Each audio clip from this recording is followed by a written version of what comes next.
नमस्कार, आप देख रहे हैं जस हिंदी टीवी। मेरा नाम है नेहा शुक्ला। स्ट्रेट टॉक के आप सभी दर्शकों का बहुत बहुत स्वागत है। अमेरिका, ब्रिटेन और भारत के अखबारों में अडानी ग्रुप के खिलाफ एक रिपोर्ट छापी गई है। ये रिपोर्ट संगठित अपराध भ्रष्टाचार रिपोर्टिंग परियोजना OCCRP ने तैयार की है। OCCRP ने दावा किया है कि मॉरिशस बेस्ड अपारदर्शी फंड्स ने अडानी के शेयर्स में लाखों डॉलर का निवेश किया। जॉर्ज सोरोस और रॉकफेलर ब्रदर्स फंड जैसे संगठनों द्वारा फाइनेंशियली सपोर्टेड संगठन OCCRP ने ये आरोप ऐसे वक्त में लगाए हैं जब भारत में लोकसभा के चुनाव के लिए पार्टियां पूरा जोर लगा रही हैं। साथ ही आपको याद दिलाना चाहेंगे कि इसी साल जनवरी में अमेरिकी शॉर्ट सेलर हिंडनबर्ग ने भी अरबपति गौतम अडानी के खिलाफ ऐसे ही बड़े कॉर्पोरेट स्कैम के खुलासे किए थे। नाम सीधे पीएम मोदी से जोड़ा गया, लेकिन केंद्र सरकार ने इस पर खास तवज्जो नहीं दी। यहां तक कि इस मामले में सेबी की जांच पर भी सवाल उठाए गए हैं। OCCRP ने भी पीएम मोदी के साथ अडानी परिवार के लिंक और इसके फायदों का खुलासा किया है। कई टैक्स हेवन देशों की फाइल्स और अडानी समूह के आंतरिक ईमेल्स की समीक्षा का हवाला देते हुए OCCRP ने कहा है कि उसकी जांच में कम से कम 2 ऐसे मामले सामने आए हैं जहां रहस्यमयी निवेशकों ने इस तरह के ऑफशोर स्ट्रक्चर यानी कि गुमनाम फंड्स के जरिए अडानी के शेयर खरीदे और बेचे। अडानी ग्रुप ने गुपचुप तरीके से खुद अपने शेयर खरीदकर स्टॉक एक्सचेंज में लाखों डॉलर का निवेश किया। अडानी ग्रुप के मॉरिशस में किए गए ट्रांजैक्शंस की डिटेल का खुलासा रिपोर्ट में किया गया। दावा किया गया है कि ग्रुप की कंपनियों ने साल 2013 से 2018 तक गुपचुप तरीके से अपने शेयर्स खरीदे। हालांकि अडानी ग्रुप ने बयान जारी कर organised crime and corruption reporting project के आरोपों का खंडन किया है। पर सवाल यह है कि अगर बदनाम करने की साजिश अंतर्राष्ट्रीय दुश्मन कर रहे हैं तो अडानी ग्रुप मानहानि का मुकदमा क्यों नहीं कर रहा? इंसाफ के लिए आवाज उठाने से कौन रोक रहा है? कुछ सवाल हम स्ट्रेट टॉक के सामने उठाना चाहते हैं, अपने दर्शकों के लिए उठाना चाहते हैं। ये सवाल है कि क्या अडानी समूह पर नया खुलासा भारत की अंतर्राष्ट्रीय बदनामी है? खास करके G20 की बैठक दिल्ली में होने वाली है, वैश्विक नेता यहां पर पहुंचने वाले हैं और इससे पहले इस खुलासे को क्या साजिश कहा जा सकता है? क्या ये साजिश है केंद्र की नरेंद्र मोदी सरकार के खिलाफ? हिंडनबर्ग खुलासे के बाद हुई सेबी की जांच पर जो सवाल उठाए गए हैं वो कितने गंभीर हैं? आखिर जनता के सामने या फिर जनता में इस बात को खुलकर जो है क्यों नहीं उठा रहे? तमाम विपक्षी दलों की भूमिका भी ऐसे में सवालों के घेरे में आती है कि सिर्फ राहुल गांधी ही ये बातें करते या फिर आरोप लगाते हुए क्यों नजर आते हैं। ताज़ा जो खुलासा OCCRP की रिपोर्ट में किया गया है, इसमें क्या पीएम मोदी को सीधे सीधे टारगेट किया गया है? ये भी आज हमारा प्रश्न है। और इन सभी सवालों को और इस स्थिति को समझने के लिए हमारे साथ बेहद ही विशिष्ट पैनल जुड़ चुका है स्ट्रेट टॉक में। आइए पहले उनका स्वागत करते हैं। हमारे साथ जुड़ चुके हैं आलोक भदौरिया सर हैं, वरिष्ठ पत्रकार। भदौरिया जी, बहुत बहुत स्वागत है आपका स्ट्रेट टॉक में। और DP गुप्ता भी शिमला से जुड़ेंगे हमारे साथ, हिमाचल प्रदेश से, वरिष्ठ पत्रकार, थोड़ी ही देर में। लेकिन आलोक सर, आपसे मैं समझना चाहती हूँ कि OCCRP का ये जो खुलासा है ये हिंडनबर्ग 2.0 कहा जा रहा है और मुंबई में बैठक हो रही है अपोजिशन की, और इसके बीच ही सुबह सुबह खबर आती है कि OCCRP ने ये खुलासा किया है। और ये खुलासा याद दिलाता है जनवरी में जो हुआ, जिस तरह से हिंडनबर्ग ने खुलासे किए, उसके बाद पूरी राजनीति है वो अडानी केंद्रित होती हुई नजर आई। सेबी ने जांच भी की, सुप्रीम कोर्ट में भी सुनवाई हुई, लेकिन कुछ निकल नहीं सका, पता नहीं चल सका कि आखिर उस जांच का हुआ क्या। साफ तौर पर जो है अडानी खुद को बचाने में कामयाब हो गए। केंद्र में वित्त मंत्री निर्मला सीतारमण ने भी कहा कि इससे जो हमारी आर्थिक स्थिति है इसको कोई नुकसान नहीं पहुंचा है। हालांकि LIC हो या फिर SBI हो, इन सबों का नाम जोड़ा गया, लेकिन कहीं ना कहीं अडानी खुद को सेव करने में कामयाब रहे और एक बार फिर से अब उन पर अटैक हो गया है। इस अटैक को किस तरह से देखते हैं? धन्यवाद नेहा जी। इसमें ज्यादातर जो आरोप हैं वो जो हिंडनबर्ग में पहले ही आ चुके हैं, पब्लिक डोमेन में पहले ही थे। हिंडनबर्ग ने काम ये किया था कि वो सारी रिपोर्ट्स को कंपाइल किया, नंबर 1। नंबर 2, ये OCCRP ने भी सारे के सारे आपने कंपाइल किया। दोनों में बस एक बुनियादी फर्क है। पहला, हिंडनबर्ग एक शॉर्ट सेलिंग कंपनी, उसका एक मोटिव पे आप सवाल उठा सकते हैं कि कंपनी क्या वो एक अपनी रिपोर्ट मार्केट में लाएगी, पब्लिक डोमेन में लाएगी और कंपनी के शेयर्स गिरेंगे तो उसके बाद में वो चूंकि शॉर्ट सेलर है उसको खरीद लेगा और फिर मुनाफे में बेचेगा। आप हिंडनबर्ग पर आप लगा सकते हैं। लेकिन लगा सकते हैं क्या, मतलब उसका काम ही है ये। लेकिन आप उसी से आरपी पे तो ये रिपोर्ट नहीं लगा सकते। इनका तो ये इस तरीके का कोई भी आप आरोप नहीं लगा सकते, उनका तो ये काम ही नहीं है शॉर्ट सेलिंग का। तो अब सवाल है कि अब आप कैसे बचेंगे, क्योंकि वही चीज इसमें देखिए मुख्य तौर पर जो 3-4 चीजें हैं। पहला ये कि $407 मिलियन इन्होंने अपने ही शेयरों में निवेश किया। शेयरों में निवेश करना कोई गलत बात नहीं है, टैक्स हेवन कंट्रीज से निवेश करना कोई भी गलत बात नहीं है। लेकिन अगर आप सीधे हैं, ईमानदार हैं, तो टैक्स हेवन कंट्रीज से सीधे निवेश करिए ना। पहले एक कंपनी, फिर वेब ऑफ कंपनीज बनाते हैं, पहले एक बनाई, फिर उससे दूसरे में ले गए, दूसरे से तीसरे में ले गए, और फिर उसके बाद में आप निवेश करते हैं। जो एक ये शक कि आप ऐसा क्यों करना चाहते हैं, इसका मतलब कि आप कुछ ना कुछ छुपाना चाहते हैं। अगर छुपाना चाहते हैं, इसका मतलब दाल में काला है, तो इसकी जांच करने की। इस रिपोर्ट में केवल एक चीज जो प्रमुखता के साथ में आई है, वो ये आई है कि डीआरआई ने 2014 में जब जा रही थी, तब उसने सेबी चीफ को एक लेटर लिखा था अदानी के इन्हीं सब मामलों के बारे में जी। तो उस लेटर का क्या हुआ, क्या वो जांच हुई? तो सेबी के चीफ थे उस समय, तत्कालीन जो चीफ थे वो थे मिस्टर सिन्हा, यूके सिन्हा जी। हाँ, मिस्टर यूके सिन्हा थे। तो क्या उन्होंने उसकी जांच की? ठीक है, लेकिन आपने पब्लिक डोमेन में नहीं है, जांच की, आपको लगा कि नहीं है उसके जांच के लायक विषय, तो क्या आपने बताया कि ये जांच करने लायक विषय नहीं है? आपने नहीं बताया। आपने जांच की, ये नहीं बताया। जांच करने लायक नहीं है, ये भी नहीं बताया। और फिर उसके बाद एक आपको फिर एक प्राइम पोस्टिंग भी मिल जाती है, आपको एक्सटेंशन भी मिल जाता है। ये सब चीजें सवाल खड़े करती हैं। आपने ये यूके सिन्हा का नाम लिया, इसलिए दर्शकों की जानकारी के लिए मैं बताना चाहूंगी कि यूके सिन्हा जो है वर्तमान में एनडीटीवी के चेयरमैन बनाए गए हैं। जब से अडानी ग्रुप का यहाँ पर मालिकाना हक हुआ है एनडीटीवी पर, उसके बाद से यूके सिन्हा ही हैं जिनको चेयरमैनशिप दी गई है। जी सर, आप बात यही बताने वाला था, खैर आपने बता दिया, आसान किया मेरा काम जी। तो सवाल यह है कि इसमें दो चीजें, सोर्स ऑफ फंड ही तो सबसे बड़ा मुद्दा है, पेचीदा मुद्दा है, जिस पर जांच होनी चाहिए, जिसकी छानबीन करनी चाहिए, सेबी को करनी चाहिए, तब करनी चाहिए। इसी चीज की छानबीन नहीं हो रही है। और सोर्स ऑफ फंड को छुपाने के लिए कुछ एक काम भी किए गए। जैसे 2018 में जो prevention of money laundering act था, उसमें एक संशोधन हुआ। अभी तक इससे पहले अगर आप जैसे कोई एक छोटी सी कंपनी भी बनाते हैं, तो उसमें वो सोर्स ऑफ फंड का आपको देना पड़ता है कि अल्टीमेट बेनिफिशियरी कौन है जी। तो लेकिन इसमें उन्होंने जो 2018 में जो संशोधन किए गए, तो उसको उन्होंने सोर्स ऑफ अल्टीमेट बेनिफिशियरी का जो क्लॉज है वो हटा दिया। अब उसके बाद में ये हो गया कि अगर आप उस कंपनी के डायरेक्टर का भी अगर आप नाम दे देते हैं कि फला कंपनी का फला डायरेक्टर है, तो आपका काम चल जाता है, आपको सोर्स ऑफ बताने की जरूरत नहीं रहती है। ये एक गंभीर परिवर्तन था जो उस समय तो लगा था कि अलग है, लेकिन अब ये लगता है कि ये कुछ चीज छुपाने के लिए किया गया।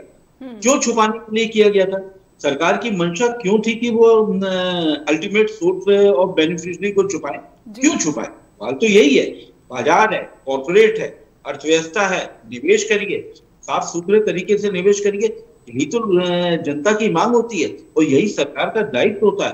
तो वो मुख्य सवाल आ गया पारदर्शिता। यहाँ भी इन्होंने वही बताया कि वो 5 फंड थे, हिंडनबर्ग में भी वही था कि 4-5 फंड थे।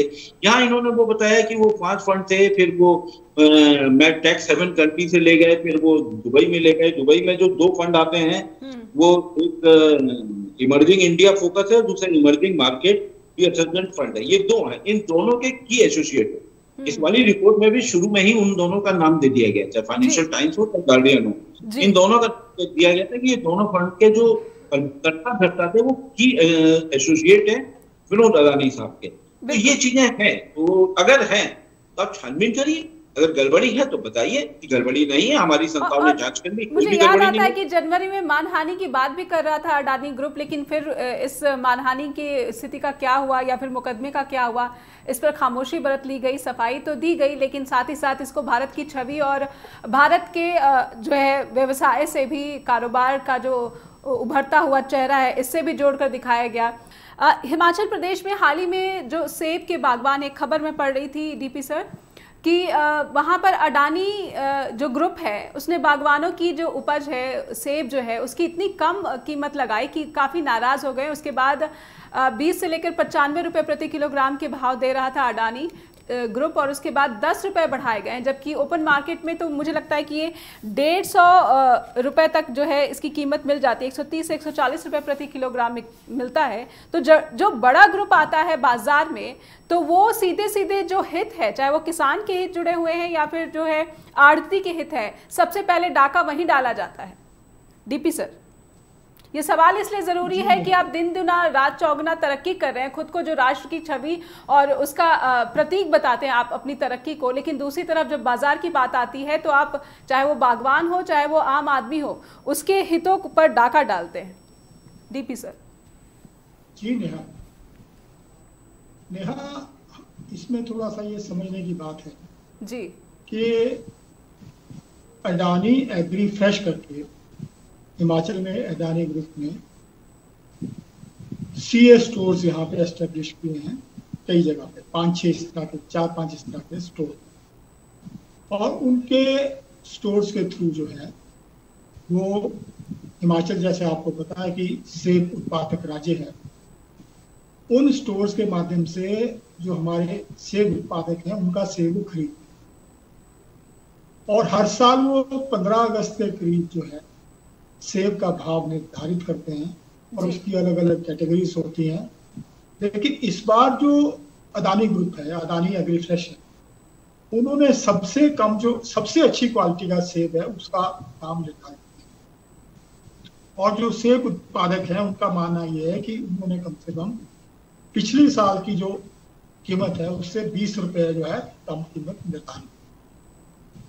बागवानों ने इसका विरोध भी किया है और उसके बाद थोड़ी सी उन्होंने कीमत बढ़ाई है जी। लेकिन अभी भी जो सेब उत्पादक हैं उनका मानना ये है कि जो उनकी फसल जो है वो अच्छे दामों पे अडानी एग्री फ्रेश नहीं खरीदती, और क्योंकि जो अडानी एग्री फ्रेश है वो एक बल्क परचेजर है, और जब वो एक कीमतें बाजार में तय करते हैं तो उससे सारी मार्केट पे जो है वो प्रभाव पड़ता है, और पूरी जो सेब की मंडी है उसमें सेब के दाम जो है गिर जाते हैं। इससे जो है जितने भी हमारे सेब के उत्पादक हैं वो बहुत नाराज हैं, और जो बड़ी बड़ी कंपनीज हैं उनका शोषण जो है वो किस तरह से आम जनता का करते हैं, इसका जीता जागता उदाहरण जो है हिमाचल में जो इनके अडानी एग्री फ्रेश के जो सीए स्टोर्स हैं उसके माध्यम से सेब खरीदना होता है। और इसमें एक बात मैं और भी कहना चाहूंगा कि जब अडानी ने यहाँ पे सीए स्टोर एस्टेब्लिश किए तो उनको हिमाचल सरकार ने काफी ज्यादा सब्सिडी दी। तब तो कांग्रेस की सरकार थी सर, तब तो कांग्रेस की सरकार थी। जी कांग्रेस की सरकार थी। उन्होंने इनको जो है जमीन भी उपलब्ध कराई और सब्सिडी भी दी, और जो सरकार है उनके यही जो उम्मीद थी कि ये जो कंट्रोल एटमॉस्फेयर जो सेब यहाँ पे स्टोर होगा उससे, क्योंकि जो एक मार्केट में क्या होता है कि जब एक बहुत अधिक मात्रा में सेब की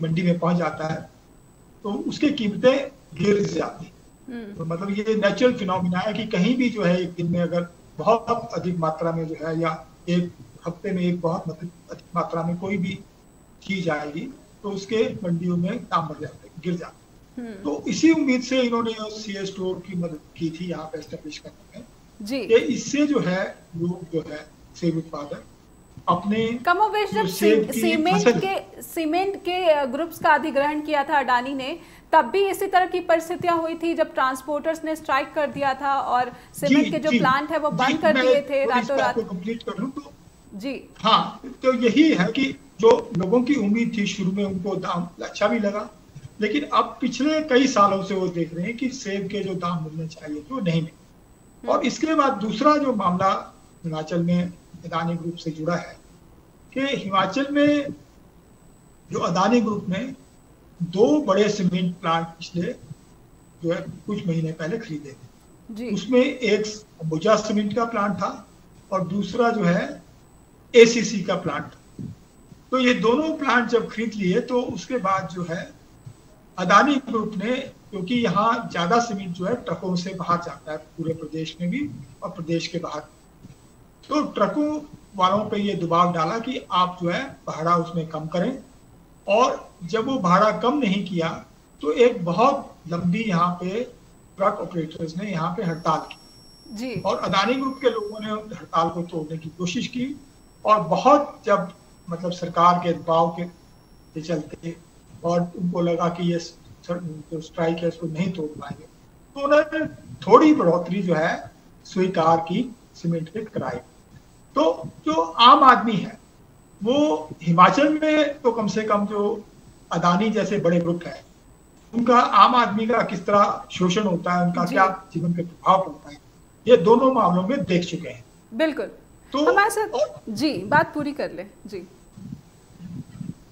तो यही मैं कह रहा था कि जो आप जैसे आपने पहले कार्यक्रम के शुरू में बात कि जो अदानी ग्रुप का मामला है, जो पहले हिंडनबर्ग रिपोर्ट में दिया है और गार्डियन अखबार में भी जो है इसको उठाया है जी, इसमें आम आदमी तक तो अपोजिशन पार्टीज हैं वो इसको इस मुद्दे को ले जाने में मेरे हिसाब से नाकाम रहे। ये ठीक है कि पार्लियामेंट में राहुल गांधी ने इस मुद्दे पे काफी बड़ा जो है बहुत से प्रश्न उठाए हैं, लेकिन जो आम आदमी है उसको पहुंचाने तक जो है वो अपोजिशन पार्टी जितनी उनको सफलता चाहिए तो नहीं।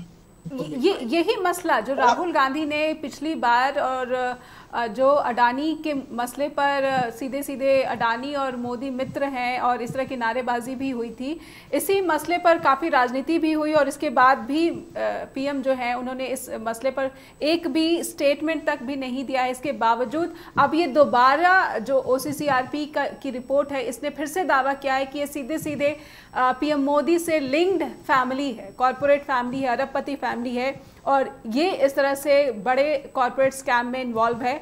सर ऐसे में जैसा कि डीपी सर ने भी कहा कि अपोजिशन जो है इस मसले को जनता के बीच में जो है कितना गंभीर ये मसला है शायद पहुंचा पाने में या फिर उन्हें समझा पाने में नाकाम दिखती है। अब तो फिर से ये खुलासा हो गया, फिर से पता चल रहा है और जो उदाहरण हिमाचल प्रदेश का दिया गया है ऐसे तमाम उदाहरण आपको देश के अलग अलग राज्यों में मिल जाएंगे जहां पर बड़े कॉरपोरेट घराने जब आते हैं या फिर जब ग्रुप्स आते हैं तो वो सिर्फ अपना हित देखते हैं, ना कि जो वहाँ के किसान हैं या फिर वहाँ के जो बागवान हैं या फिर वहाँ के स्मॉल इंडस्ट्रीज़ है उसका ख्याल रखते हैं, मीडिएटर्स का ख्याल रखते हैं, बल्कि ज़्यादा से ज़्यादा जो प्रॉफिट है वो अपने झोली में डालने की कोशिश करते हैं। और ये सीधे सीधे आम जनता और महंगाई से भी जुड़ा हुआ मसला है सर।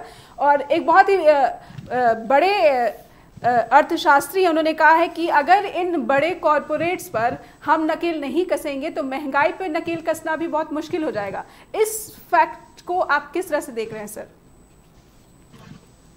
देखिए, महंगाई को सीधे सीधे कॉर्पोरेट की नीतियों से जोड़ देना मेरे ख्याल से पूरी तरह न्याय संगत नहीं है। कुछ रोल होता है लेकिन वो सब कुछ रोल उन्हीं का होता है, इसको हम नहीं मान सकते। इसलिए नहीं मान सकते कि जैसे अगर वो तेल की बातें कर रहे हैं, सबसे ज्यादा देखिए ढुलाई पे खर्च होता है, डीजल के सब सब्जियां भी आती हैं, सीमेंट भी आता है, हर चीज में ढुलाई में खर्च होता है। तो इसको आप ये कह सकते हैं कि किसी कॉर्पोरेट के लिए ऐसा किया जा रहा है, मैं नहीं मानता। इस समय जो मौजूदा सरकार है इसने पिछले साल करीब 3.5 लाख करोड़ से ज्यादा इसने पेट्रोल पे अपना वो टैक्स कमाया है, ड्यूटी कमाई है, कस्टम, तो वो उसमें वो सरकार के पास में फंड है। एक ये चीज बड़ा महत्वपूर्ण है। इसको आप ये कहें कि कॉर्पोरेट के लिए आ रहा है, नहीं आ रहा। और फिर इसी में से कुछ पैसा निकाल कर वो 5 किलो अनाज दे दिया जाता है और उसके बाद में अपनी फोटो लगा करके अपनी वाहवाही अपनी पीठ थोप दी जाती है कि हम दुनिया का सबसे बड़ा खाद्यान्न कार्यक्रम चला रहे हैं। लेकिन यही सवाल ये उठता है कि आप खाद्यान्न कार्यक्रम तो चला रहे हैं लेकिन 82 करोड़ को ये देने की नौबत क्यों आ रही है, ये सवाल भी तो महत्वपूर्ण है। यही आकर आपके सवाल का जो मुख्य जो बिंदु उभरता है कि विपक्ष क्यों नहीं मुद्दा उठा पाता। मैं कह रहा हूँ कि विपक्ष ये मुद्दा उठा रहा है और इसका असर ये है कि संसद के अंदर प्रधानमंत्री को जो अविश्वास प्रस्ताव पे जब बोलना पड़ता है तो उनको ये बोलना पड़ा कि LIC ने फायदा उठाया। ये अलग बात है कि वो तथ्यों के साथ नहीं। अगर LIC को फायदा हुआ, LIC को दूसरे शब्दों में अगर नुकसान नहीं हुआ तो हाँ, तो ये भी बताना बड़ा जरूरी होना चाहिए कि भाई LIC जिस भाव में लिस्ट हुआ था मार्केट में तो उसी भाव में आज क्यों नहीं है, 2 साल से वो पीछे क्यों है। तो ये भी एक महत्वपूर्ण मुद्दा है। तो अपोजिशन मेरा मानना है कि उठा रहा है, लेकिन अभी जिस तेजी के साथ में अब उठाना चाहिए, इस बार देखिए पहली बार ये इस रिपोर्ट में सबसे खास बात है, इस बार यूएई के 2 नाम आए हैं, शबान अली और नासिर अली के, और ये चैंग और बिंग का भी नाम आया है। जिन 2 नामों का आप जिक्र कर रहे थे, पहले भी विनोद अडानी का नाम सामने आया था, लेकिन सर मैं चाहती हूँ कि आप इस पर अपनी जो है विशेष टिप्पणी दें कि आपका क्या आकलन है अब ये जब 2 नाम सामने रखे गए हैं। मुझे लगता है कि पहली बार ये 2 नाम आए हैं जिसमें ये आता है शबान अली और ये नासिर अली और ये चांग चेंग ओलेंग का, कि जिसमें ये पता चलता है कि अल्टीमेट बेनिफिशियरी कौन, किस चीज के बेनिफिशियरी। ये 2 फंड बनाए गए थे, ये दोनों जो नाम है शबीर अली और ये शबान अली, ये दोनों यूएई के, और इन्होंने ये जिस फंड से कंट्रोल करते हैं, जिस फंड के कर्ता धर्ता हैं, जिसके डे टू डे ऑपरेशन को देखते हैं, वो 2 फंड है, इमर्जिंग मार्केट रिसर्च फंड और इमर्जिंग इंडिया फोकस। इन दोनों फंड में पैसा कहां से आया, यही तो सबसे बड़ा सोर्स ऑफ फंडिंग तो इंपॉर्टेंट है।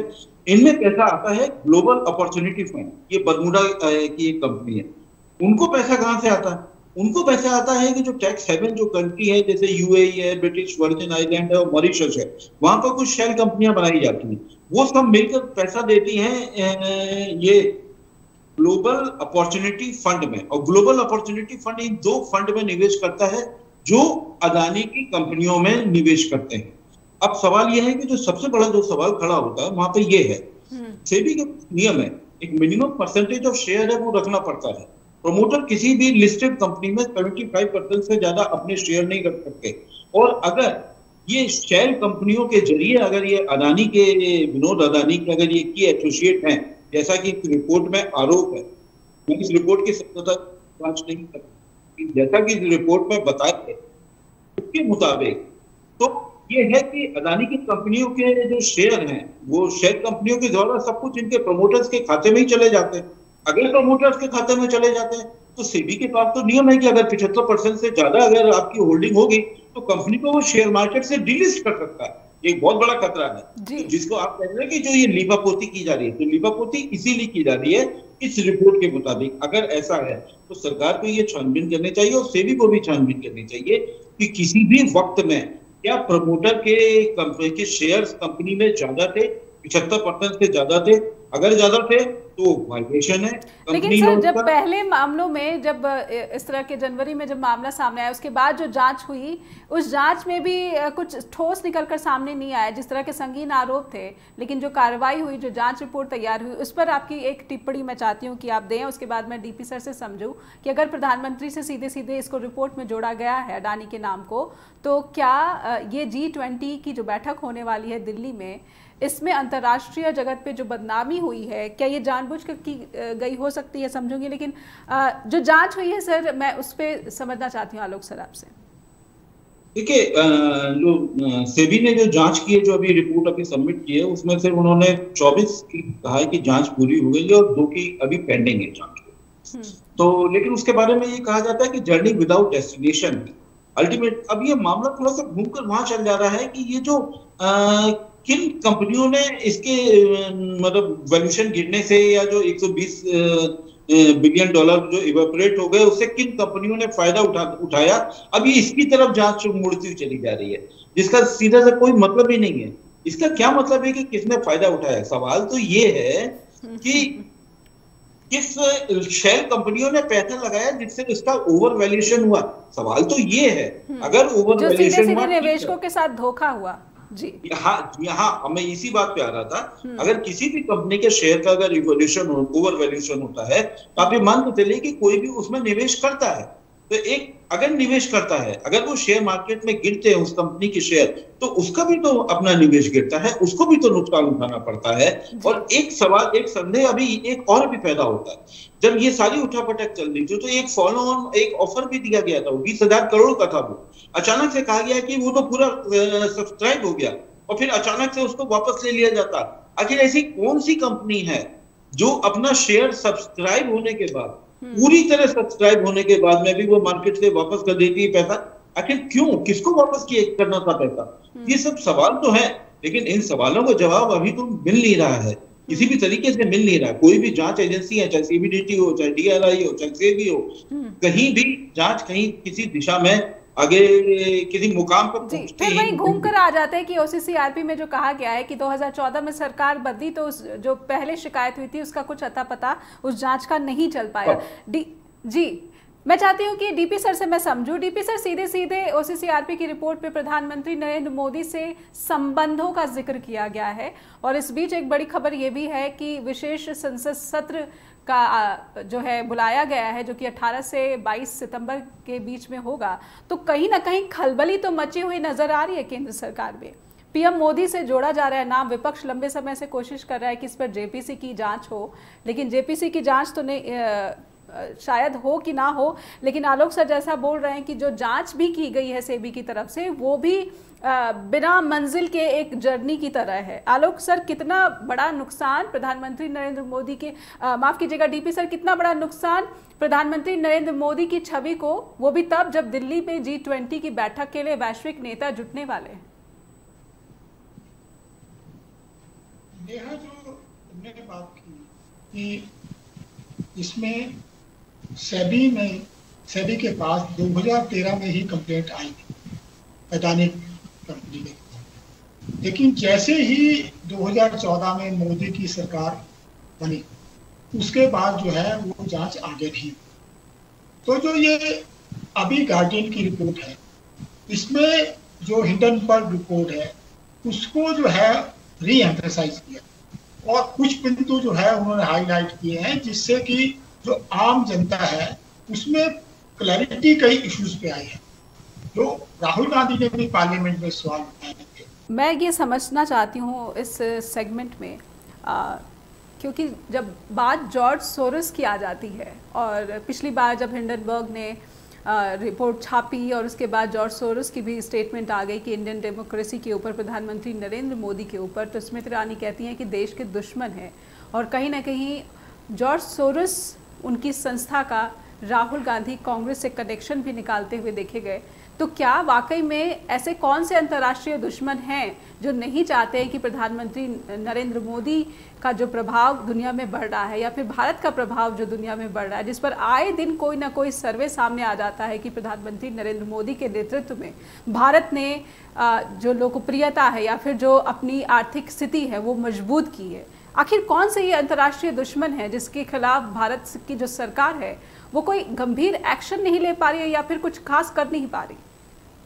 आलोक सर, देखिए, एक चीज कही जाती है, जूलियस सीजर वाले के बारे में कहा जाता है कि सीजर की पत्नी को भी संदेह से परे रहना चाहिए।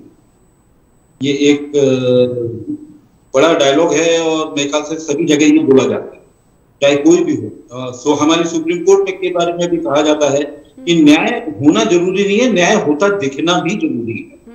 और जस्टिस डिलेड है, ये भी है, तीसरा जुमला ये भी है, तो जुमला नहीं मतलब तीसरा बयान ये भी है। अब ये है कि अगर आपको सम्मान मिलता है तो आपको तो ये लगता है कि हमारी बड़ी वाहवाही हो रही है, सब डंका पीट रहा है, सब होता है। लेकिन अगर कोई ऐसी रिपोर्ट, अगर एडवर्स रिपोर्ट आ जाती है तो सारे के सारे लोग उससे कूद पड़ते हैं, चाहे वो हंगर इंडेक्स की हो, चाहे ह्यूमन डेवलपमेंट इंडेक्स में चाहे कुछ बात हो, चाहे वो स्टंटेड की हो, चाहे कोई भी रिपोर्ट ऐसी हो, तो सब में टूट पड़ते हैं। इवन की जब वो रेटिंग वाली बात होती है तो भी टूट पड़ते हैं। ठीक है, इसमें बात कोई दुश्मनी उसकी नहीं है। अगर आप मानते हैं कि आपका ये औद्योगिक घराने का नाम लिया गया है, पहली बात तो ये कि वो भारत सरकार का पर्याय नहीं। भारत सरकार अलग है, एक कॉर्पोरेट घराना अलग है। आप दोनों को एक साथ नहीं जोड़ सकते। जैसे हिंडनबर्ग वाले मामले में अदानी साहब ने बिल्कुल उसको जोड़ दिया था, राष्ट्रवाद की चादर में झंडे में लपेट दिया गया था, वो अलग बिल्कुल नहीं है। किसी भी कॉर्पोरेट को इस चीज की इजाजत नहीं दी जा सकती। कॉर्पोरेट का मतलब ये नहीं है कि आप नियम कायदे कानून से ऊपर उठ जाते हैं। मेरा तो ये मानना ये है, जैसा इस रिपोर्ट में इंगित किया गया है, डीआरआई ने भी लेटर लिखा था, महुआ मोइत्रा ने भी, जो हम लोग की तृणमूल की सांसद है पश्चिम बंगाल पे, उन्होंने भी ये लिखा था। मेरा मानना यह है कि अगर लिखा है आप जांच करिए, कहिए हमने जांच किया, आपने ये आरोप लगाया, ये आरोप गलत है, ये आरोप बिल्कुल सही नहीं है, आप कहिए ना, चुप क्यों बैठ जाते हैं? जांच का क्या होता है बताइए तो सही ना। भाई अगर बात होती है कि उन्होंने ओवरसीज, भाई ओवरसीज से कोई भी कंपनी इन्वेस्ट कर सकती है, कोई भी ओवरसीज फंड आ सकता है, टैक्स हेवन कंट्री से भी आ सकता है, कोई गलत नहीं है। लेकिन सोर्स ऑफ फंड को बताने में दिक्कत क्या है?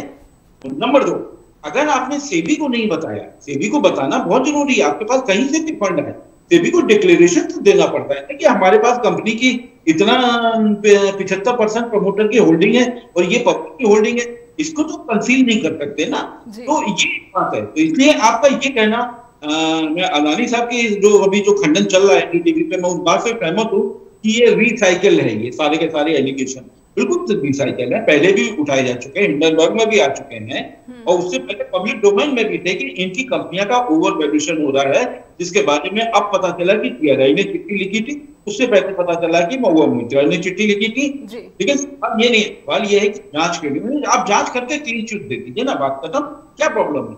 लेकिन कॉर्पोरेट को बचाने के लिए या कॉर्पोरेट को कोई एक हमारे मौजूदा सरकार उसका नाम तक ना ले, ये बात उचित नहीं है और संसदीय कार्रवाई से भी ये नहीं हटाया जाना पता नहीं कितना सही है जी। तो मेरे को लगता है कि इसका राजनीतिक खामियाजा होगा।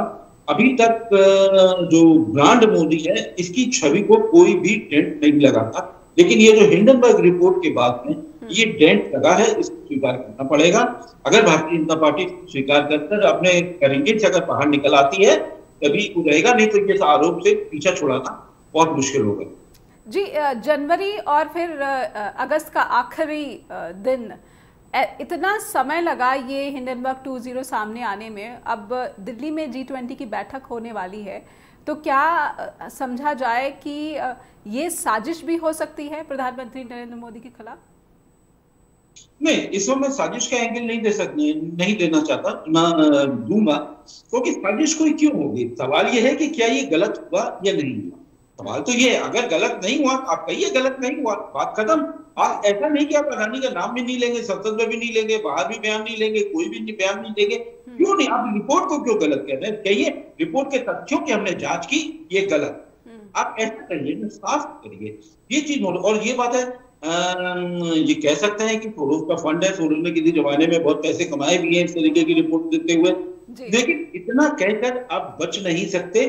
अपनी गड़बड़ियां हैं, गड़बड़ियां नहीं हुई ये कहिए, ये नहीं कहिए कि किसने क्या किया, ये मिठी महत्वपूर्ण जी। इस बीच BBC की भी एक रिपोर्ट में पढ़ रही थी, प्रधानमंत्री की ग्रीस यात्रा को लेकर एक विवाद उठ रहा है। वहां पर भी अडानी का नाम आ रहा है कि ग्रीस के कुछ बंदरगाहों में अडानी ने अपनी रुचि दिखाई है और PM मोदी की जो बातचीत हुई है वहां पर बंदरगाहों में उनके जो है अधिग्रहण की बात उठी है इस बातचीत में, प्रधानमंत्री की बातचीत में। तो कहीं ना कहीं ये रिपोर्ट आती है, फिर BBC की ये रिपोर्ट आती है, तो बल मिलता है, इन आरोपों को बल मिलता है। आलोक सर, ऐसा कह सकते हैं। ऐसा जो आरोप लग रहे हैं, इसमें मुझे नहीं मालूम कि कितनी सच्चाई है, लेकिन हाँ कुछ घटनाक्रम ऐसे जरूर बताते हैं कि कहीं ना कहीं संदेह है, क्योंकि कोई भी कॉर्पोरेट ऐसा नहीं होता कि अचानक से किसी फील्ड में उतरता है और वहां का वो नंबर 1 हो जाता है। चाहे वो एयरपोर्ट वाले मामले को ले लीजिए, चाहे वो डिफेंस वाले मामले को लीजिए, वो हर चीज में, चाहे वो ड्रोन वाले मामले को ले लीजिए, वो हर चीज में नंबर 1 कैसे हो सकता है। आपने एयरपोर्ट के लिए आप वो नियम बदल देते हैं। पहले नियम था कि केवल 2 से ज्यादा एयरपोर्ट किसी प्लेयर को नहीं दिए जाएंगे, तो उसके बाद में आप नियम बदल देते हैं, उसके बाद में फिर वो सारी एयरपोर्ट लेके चले जाते हैं, नंबर 1 प्लेयर हो जाते हैं। तो ये कुछ ना कुछ तो शक पैदा करता है। और फिर आपकी कंपनियों का उतना ज्यादा वो ग्रॉस नहीं था, वो अंडर नहीं थी, चर्नर ऑफ द डॉलर्स नहीं थे वो। इसके बावजूद उनका जो ओवर वैल्यूएशन था, तो ये तो रिकॉर्ड में है, ये जाकर जांच करेंगे तो इसलिए धुआं तो उठ रहा है, तो मतलब कहीं ना कहीं तो कुछ चिंगारी लगी हुई है, कहीं ना कहीं तो कुछ है। तो सवाल है कि उसको साफ होना चाहिए, उसको स्पष्ट किया जाना चाहिए। और मैं इसको आरोप मानना से कतई सहमत नहीं हूँ। और इससे पहले श्रीलंका वाले में भी आरोप लगा था। अब आपके ये जो बांग्लादेश में, जो झारखंड में जो ये प्लांट लगाया गया था, उसमें भी यही था कि सारा प्रदूषण हमको, और वो उनको आपने टैक्स की छूट दे दी। भाई क्यों टैक्स की छूट दे दी? किसी भी कॉर्पोरेट को गिराने को, अगर भारत को 1 यूनिट भी बिजली नहीं मिल रही है तो आपने उसको टैक्स की छूट क्यों दी? तो ये सवाल तो खड़े करते ही है। इस सवालों से बचना कब तक बचेंगे, ये भी एक महत्वपूर्ण प्रश्न जी। ये जो अडानी के साथ जो प्रधानमंत्री नरेंद्र मोदी के संबंध है, इसकी नाराजगी क्या आप भी महसूस करते हैं कि छोटे मझोले जो कारोबारी हैं, जो कि GST की वजह से या फिर नोटबंदी की वजह से या फिर अलग अलग नियमों में जो फेरबदल हो रहा है केंद्र की सरकार की तरफ से, इससे जो परेशान है, क्या इस तरह की खबरों का असर उनके बीच में गहराता है या फिर गहराता हुआ नजर आता है, क्योंकि चुनाव भी करीब है? आलोक सर, देखिए, इसके बारे में मैं सिर्फ एक बात कहना चाहूंगा। एक स्वर्गीय राहुल बजाज, जो बजाज के हैं, बजाज स्कूटर वाले, स्वर्गीय राहुल बजाज ने एक बार बड़ा महत्वपूर्ण बयान खड़े होकर दिया था एक सशक्त मंत्री के सामने कि सब बोलने से डरते हैं। बयान बड़ा महत्वपूर्ण, बोला मैं बोल रहा हूं लेकिन तमाम कॉर्पोरेट बोलने से डरते हैं। तो उस बयान की गंभीरता को समझना पड़ेगा। जब आपके 5 जज जब सामने आ जाते हैं, प्रेस कॉन्फ्रेंस करते हैं, तो वो भी समझना पड़ेगा कि आखिर ऐसा क्या होता है। तो ये बहुत सारी चीजें हैं जो सब जुड़ती हैं। तो अब आप ये कहते हैं कि देखिए कोई भी कॉर्पोरेट घराना है, सब चाहेंगे कि लेवल प्लेइंग फील्ड और एक पारदर्शिता हो। और जब पारदर्शिता, जब आप पीएम केयर्स फंड में भी जब आप पारदर्शिता नहीं लाते हैं, फिर आखिर पीएम केयर्स फंड में बताने में क्या नुकसान है, क्या बुराई है भाई? क्या कोई गलत काम है क्या? अगर गलत नहीं हुआ तो बुराई क्यों? तो पारदर्शिता होनी चाहिए। और देखिए किसी को अगर तरजीह मिलेगी, हमेशा सरकारों के सत्ता के कुछ चहेते उद्योगपति रहे हैं, बिल्कुल रहे, इसमें कोई भी इनकार नहीं किया जा सकता, लेकिन तमाम और लोगों को भी मौका मिलता है। और अब इसके बारे में और ये भारत की जो विविधता है इसके खिलाफ भी दिखता है। बहुत बहुत धन्यवाद करना चाहूँगी सर, क्योंकि विविधता को ही जो है भारत की मजबूती और भारत के बारे में एक जो आदर्श बात है जो दुनिया भर में लोकप्रिय है, और गरीबी को भी कहीं ना कहीं इससे जोड़कर देखा जाता है कि भारत में विविधता का बना रहना बहुत ज़रूरी है। तभी जो है आम लोगों तक सबका साथ सबका विकास का जो भारत की सरकार का नारा है वो सच साबित होगा, हकीकत का रूप ले सकता है। बहुत बहुत धन्यवाद करना चाहूँगी आलोक सर, आप आए स्ट्रेट टॉक में और कई सवालों का आपने बहुत ही सरल शब्दों में उत्तर दिया, और मुझे और मेरे दर्शकों को भी इस मसले पर समझने में आसानी हो। और डीपी गुप्ता सर जो कि थोड़ी देर के लिए हमसे जुड़े थे, किसी तकनीकी समस्या की वजह से वो पूरे समय के लिए हमारे साथ नहीं जुड़ सके, उनका भी बहुत बहुत धन्यवाद। हिमाचल प्रदेश में अडानी ग्रुप किस तरह से आम लोगों के हितों पर डाका डालता है, कभी भी जो बड़े कारोबारी समूह होते हैं वो अपना हित सर्वोपरि रखते हैं, इसमें कोई गुरेज या फिर कोई शक नहीं दिखता है।